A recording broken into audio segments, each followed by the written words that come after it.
కురుక్షేత్రంలో కౌరవులకి పాండవులకు జరిగిన యుద్ధంలో కౌరవులందరూ దుర్మరణం చెందుతారనమాట.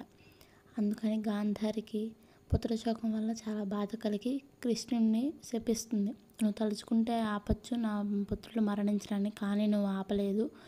అందుకని నువ్వు కూడా అలాగే మా పుత్రులాగే ఏ దిక్కు లేకుండా చనిపోతావని. కృష్ణుడు సంతోషంగా గాంధారి ఇచ్చిన శాపాన్ని స్వీకరిస్తాడు. గాంధారి శాపాన్ని అనుసరించి ద్వారకా నగరంలో యాదవులందరూ ఒకళ్ళనొకళ్ళు యుద్ధం చేసుకొని చంపుకుంటారు. ద్వారకా నగరం అంతా తగలబడి నీటిలో మునిగిపోతుందన్నమాట.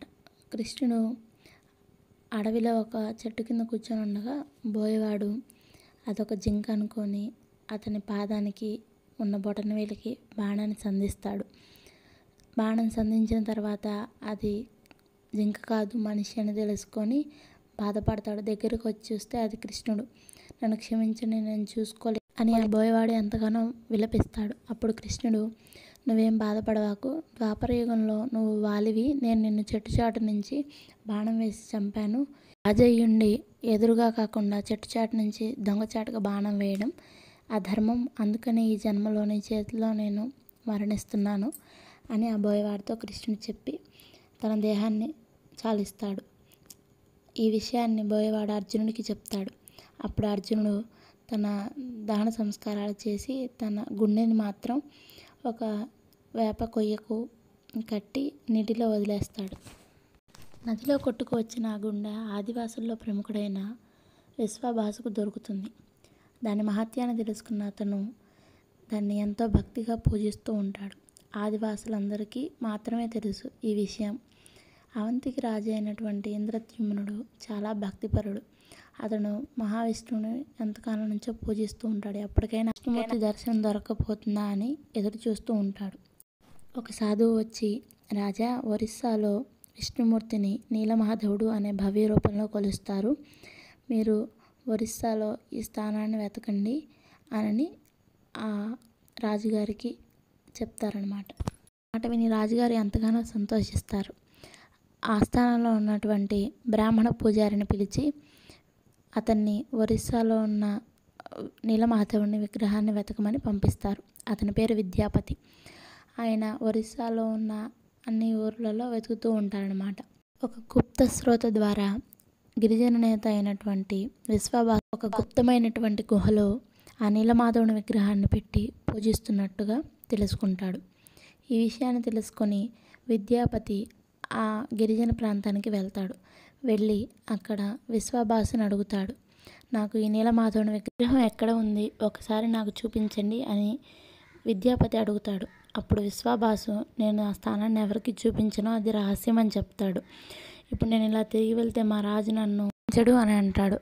అయినా సరే విశ్వబాసు ఒప్పుకోడు. విద్యాపతి వేరే దారి లేక అదే గ్రామంలో ఉంటూ ఉంటాడు. అప్పుడు విశ్వబాసు కూతురైన లలిత నుంచి వివాహం చేసుకుంటాడు. కొన్ని రోజులు గడిచిన తర్వాత లలితని ఆ నీలమాధవుని విగ్రహం గురించి చేసుకుంటాను, మీ నాన్నగారిని ఒప్పించవా అని అడుగుతాడు. సరే అని లలిత అంటుంది. వాళ్ళ నాన్నగారిని ఒప్పిస్తుంది. వాళ్ళ నాన్నగారు ఒక కండిషన్ పెడతారు, నేను ఒప్పుకుంటాను కానీ తన కళ్ళకి ఒక పట్టీని కట్టుకొని రావాలి అని అంటాడు. సరే అని విద్యాపతి ఒప్పుకుంటాడు. కానీ తన తెలివితేటలు ఉపయోగించి ఆవాల గింజల్ని తన చేతిలో పట్టుకొని వస్తాడు. అవి తను వెళ్ళే మార్గంలో దారిలో వదిలిపెడుతూ వస్తాడనమాట. వచ్చేటప్పుడు ఆ మార్గం గుర్తుపెట్టుకోవడానికి. ఇలా వెళ్తూ ఉండగా గుహ వచ్చేస్తుంది. ఆ నీలమాధవుని దివ్యస్వరూపాన్ని చూసి విద్యాపతి మంత్రముగ్ధుడవుతాడనమాట. ఆ విషయాన్ని రాజుగారైనటువంటి ఇంద్రద్యుమ్నునితో చెబుతాడు. అది విన్న రాజు ఆనందంతో నీలమాధవుడి దర్శనానికై వస్తాడు. వేసిన ఆవాల గింజలన్నీ మొక్కలుగా మారతాయి. ఆ మార్గంలో ఇంద్రద్యుమ్నుడు విద్యాపతి వస్తారు. గుహలో రాజుగారికి నీలమాధవుడి దర్శనం కలగదు. అలా దిగులు చెందుతూ రాత్రి రాజుగారు పడుకొని ఉండగా నీలమాధవుడు కలలో మాధవుడుగా, నేను దర్శనాన్ని ఇవ్వను, పూరి సాగర తీరానికి వెళ్ళు, అక్కడ సాగర తీరంలో ఒక ఎర్రటి దుంగ కొట్టుకొని వస్తుంది, దాంట్లో శంఖ చక్ర గదా పద్మాలు ఉంటాయి, ఆ దుంగతోటి 3 విగ్రహాలని చెక్కించు, అలా నన్ను పూజించు. దేవుడు చెప్పినట్టే ఇంద్రద్యుమ్నుడు పూరి సాగర తీరానికి వెళ్ళాడు. అక్కడ ఒక పెద్ద దుంగ నీళ్లలో కొట్టుకొని వచ్చింది. దాన్ని తీసుకొని రావడానికి రాజుగారు ఎంత ప్రయత్నించినా మోయలేకపోతారు. అప్పుడు విశ్వబాసు దాన్ని తీసుకొని వస్తాడు ఒడ్డుకి. కొంతమంది శిల్పులు ప్రయత్నించిన ఆ చెక్కని విగ్రహంగా మలచలేకపోతారు. రాజుగారు నిరాశ చెందుతూ ఉండగా మళ్ళీ విష్ణుమూర్తి రాజుగారి కలలో కనిపించి, రాజా, నువ్వు దేవతల శిల్పి అయినటువంటి విశ్వకర్మను ఆరాధించు, అతడు ఖచ్చితంగా ఈ కార్యాన్ని నెరవేర్చగలడు అని విష్ణుమూర్తి కలలో చెప్తాడు. అప్పుడు రాజు విశ్వకర్మ ఆరాధిస్తాడు. అప్పుడు ఆ విశ్వకర్మ ఒక వృద్ధ బ్రాహ్మణుని రూపంలో వస్తాడు. రాజా, నేను ఆ చెక్క దొంగతోటి ఖచ్చితంగా విగ్రహాలను చేస్తాను, కానీ నాకు కొన్ని షరతులు ఉన్నాయి. అవేంటంటే 21 రోజుల్లో నేను ఆ విగ్రహాలను చేస్తాను. ఈ 21 రోజుల్లో ఒక చీకటి గదిలో చేస్తాను. ఆ 21 రోజుల్లో ఎవరు ఆ తలుపులను తెరవకూడదు. ఒకవేళ ఎవరైనా తెరిచినట్లయితే నేను ఆ విగ్రహాలని ఎక్కడి వరకు అయితే చేశానో అంతవరకే చేసి ఆపేస్తాను అని అంటారు. ఆ షరతులన్నిటికీ అంగీకరిస్తాడు. అప్పుడు ఒక బంధించి ఉన్న గదిలో ఆ విగ్రహాలను చెక్కడం ప్రారంభిస్తాడు. 15 రోజులు గడిచిన తర్వాత గదిలో నుంచి ఎటువంటి శబ్దాలు రాకపోవడంతో రాజుగారి భార్య అయినటువంటి గుండీచాకి అనుమానం వస్తుంది. రాజా, ఒకవేళ ఆ వృద్ధుడు ఆకలితోటి మరణించలేదు కదా అని అంటుంది. ఒకసారి తలుపు తెరిచి చూద్దామంటుంది.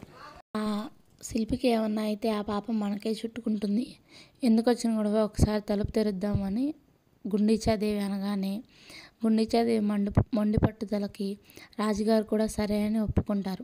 తలుపు తెరవడానికి అంగీకరిస్తాడు. తలుపు తెరవగానే విశ్వకర్మ మాయమైపోతాడు. రాజుగారు అసంపూర్ణంగా పూర్తయిన విగ్రహాలను చూసి విశ్వకర్మ పెట్టిన షరతుల్ని ఉల్లంఘించినందుకు ఎంతగానో దుఃఖిస్తాడు. చేతులు లేని ఈ అసంపూర్ణమైనటువంటి విగ్రహాలను చూసి రాజుగారు ఎంతగానో దుఃఖిస్తూ ఉండగా కృష్ణుడి గుండె కొట్టుకుంటున్న శబ్దం వినిపిస్తుంది.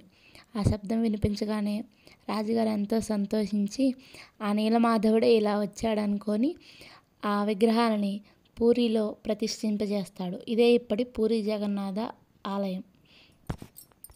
జై జగన్నాథ్, జై జై జగన్నాథ్.